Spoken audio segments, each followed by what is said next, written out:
Hi, everybody, and welcome to the Dr. Psych Mom Show. Today, we're going to be talking about late bloomers. I do have a post about this, but it's a really popular topic because, for reasons I will discuss, men who are late bloomers tend to think that they are kind of the only freak in this embarrassing situation, and in reality, A, they're often not even late bloomers by any real metric, and B, like this is a very common source of insecurity for men who have, had all sorts of sexual histories, as I will get to. And so somebody asked for this to be a podcast in my Facebook group, so I'm going to do it. And please do subscribe. My most recent subscriber episode was why everybody should not go to therapy, and who should and who shouldn't. So that was something that I just recorded and that I am sure that you will like, particularly if you have ever thought about therapy more broadly, like, man, I wonder if everybody should just go to therapy. And you'll probably be interested in my thoughts about that, being as I'm a therapist. All right, so late bloomers. So I have guys coming in saying they were late bloomers when they didn't have sex till they were after their mid-20s, and guys who didn't have sex till they were, in college, thinking that they were late bloomers because they didn't have sex when they were in high school. And then I have guys who had, everything but, through college, but then were a late bloomer because they didn't, it's like all sorts of stuff, or like a guy who came into his own in his mid-20s or late 20s and started to date a lot and slept with a whole bunch of women, but still considers himself a late bloomer because before that it was only one woman, or whatever. It's like a whole range. There's really no commonality with these guys except that they all feel deeply insecure and kind of like freaks, and like they missed out on some integral experiences that comprise manhood and adolescence, and they frequently relate their discomfort or lack of success with women, whether it was with dating later on or in their marriages. They frequently attribute this to their lack of experience early on and or the related lack of confidence that this lack of experience led to. So the reality is that there's no real cutoff for what makes a man a late bloomer. It's really how you think about it.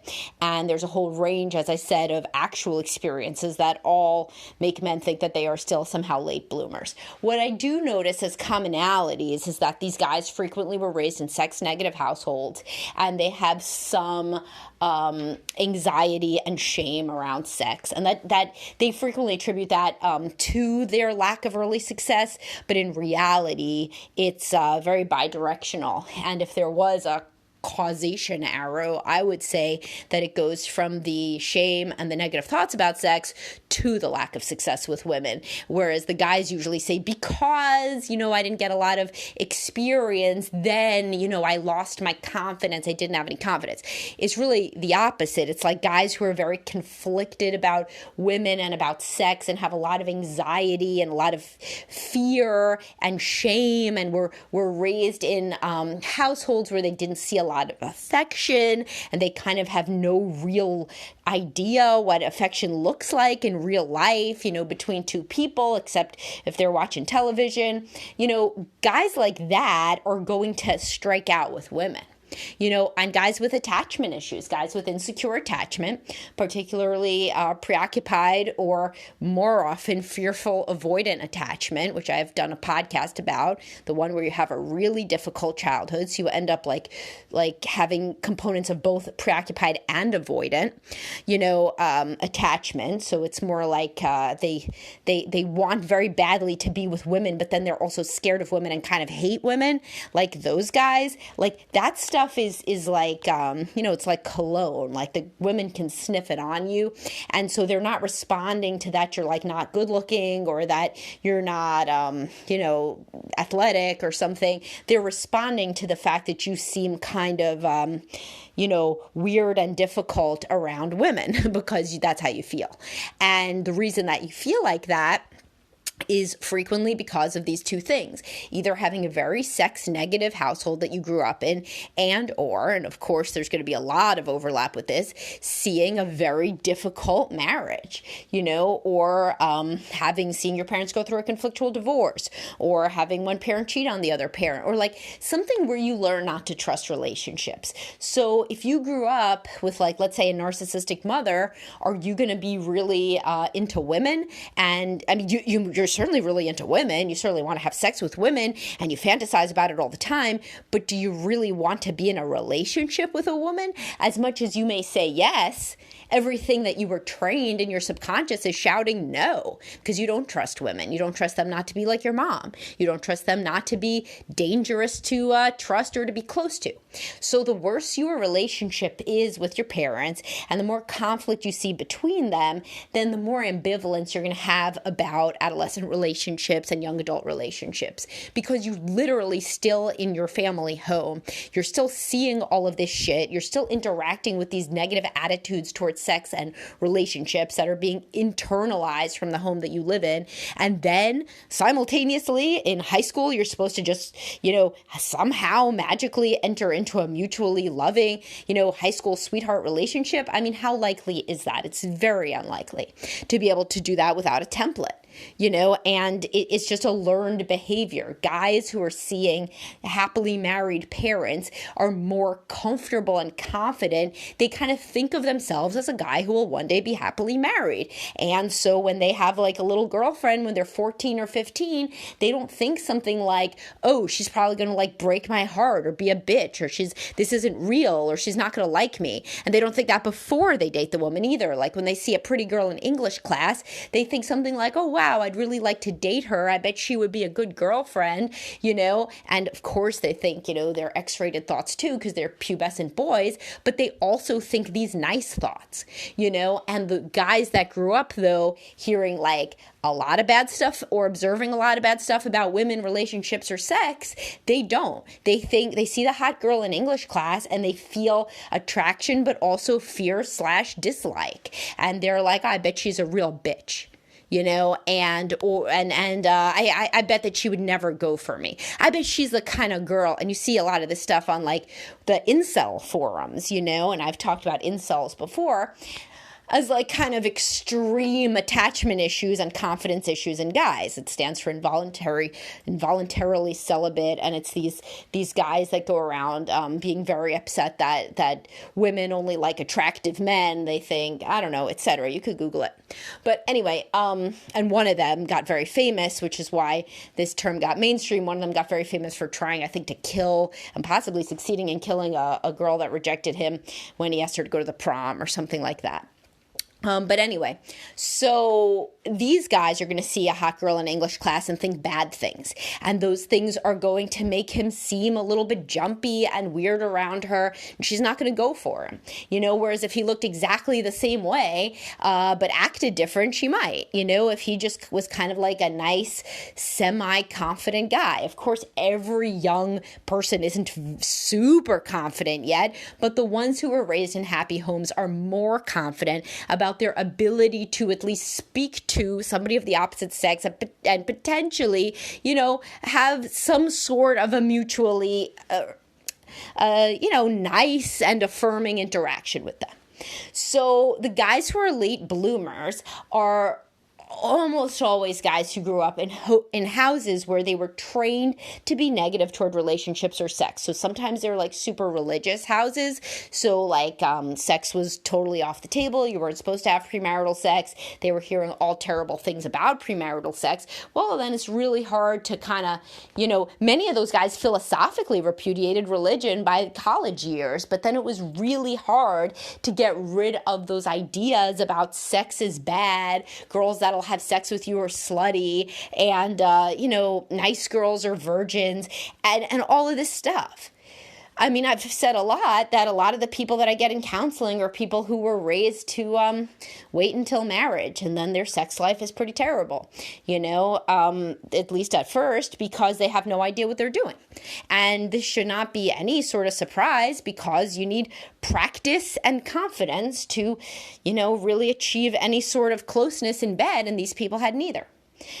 So anyway, so the late bloomers in marriage frequently have a lot of problems with their wives because their wives are like, basically like, why do you have so many confidence issues? Like, what is the deal with your self-esteem? I thought that we're living like a nice life. I thought that like you're happy, you have a job, we have kids, like I'm happy. Like, why are you never happy? Sometimes these guys want to do a lot of crazy shit in bed because they feel like they never got to. And so they want to catch up and they want to make up for lost time, which certainly the woman does not want to do because she correctly feels that it's not about her.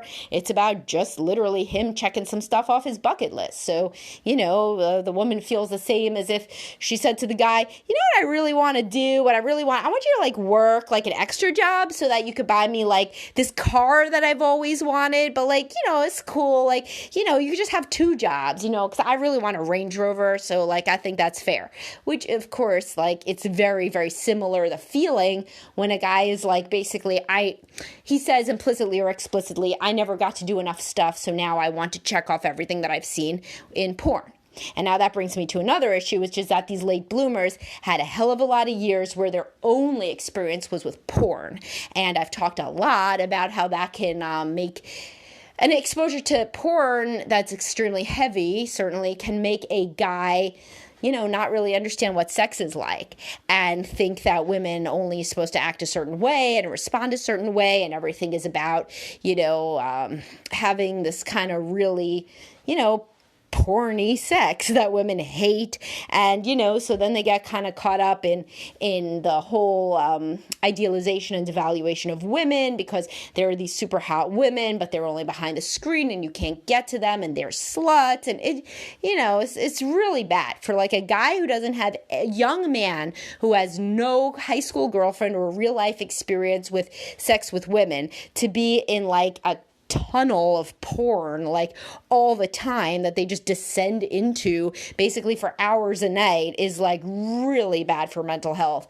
And it sets the guy up for these massively unrealistic expectations of his later wife. So that is a really big thing. And also a lot of these guys are tempted to cheat later on because they get attractive and they are, like they were probably always attractive, but again, they acted kind of jumpy and nervous and they were very, very not confident. And now they're more confident because they're grown men. And so they are exactly who is at very high risk of cheating because they have never had the experience of confidently walking into a room, having a woman smile at you. Maybe you start talking to them and then you go up to the hotel and have sex, to their room. Like, so on a conference or something, if that were to happen to a man who is a late bloomer, he would be at much higher risk for possibly cheating than another guy.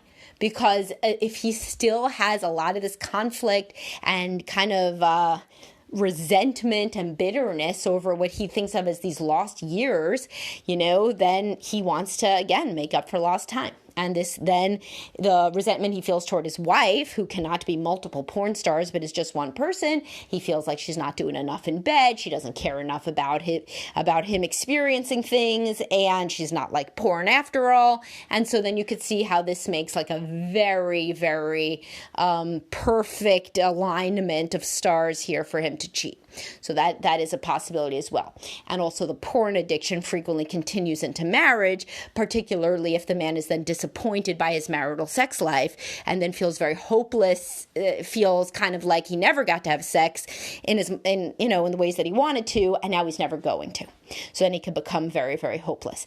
Now, couples counseling is ideal, and individual counseling, certainly for the guy, but both kinds of counseling are really good because when somebody is feeling resentful, hopeless, conflicted, angry, I mean, that does not make them a good partner, and they could be depressed. There's like a lot of stuff that the guy probably has to work through in terms of resolving his issues from adolescence and from that stage. And it's frequently coupled with anger about his family life and that he had no template and he had no shot and they shoved these attitudes about sex and marriage and whatever down his throat. There's like a lot of stuff going on.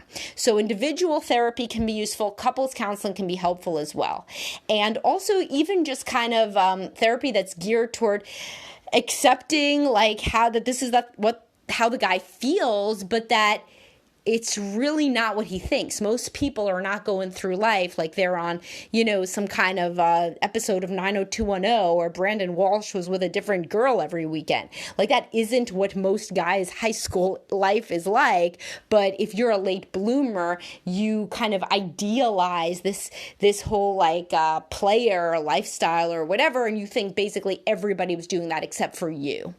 And so even just having some basic knowledge and awareness about the actuality of what other people's lives are like. So frequently, for example, I talk to guys who had this situation, and I say, well, you know what the average amount of sexual partners is for a person? It's 7.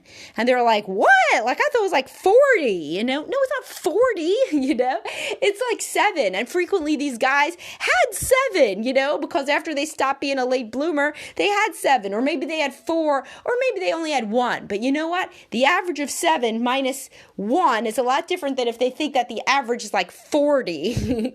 You're not 39 women different than everybody else. And so even just basic awareness of how this late bloomer depressive kind of thought process can impact you from seeing reality can be very useful in and of itself. I have a lot more. I think I covered a lot, but I certainly have more that I wrote about this in my post on late bloomers. You can just always Google anything on drpsychmom.com. And if somebody's going to ask about late blooming women, I review that a little bit in the post. Women don't usually come to me with tremendous dissatisfaction about about having been a late bloomer.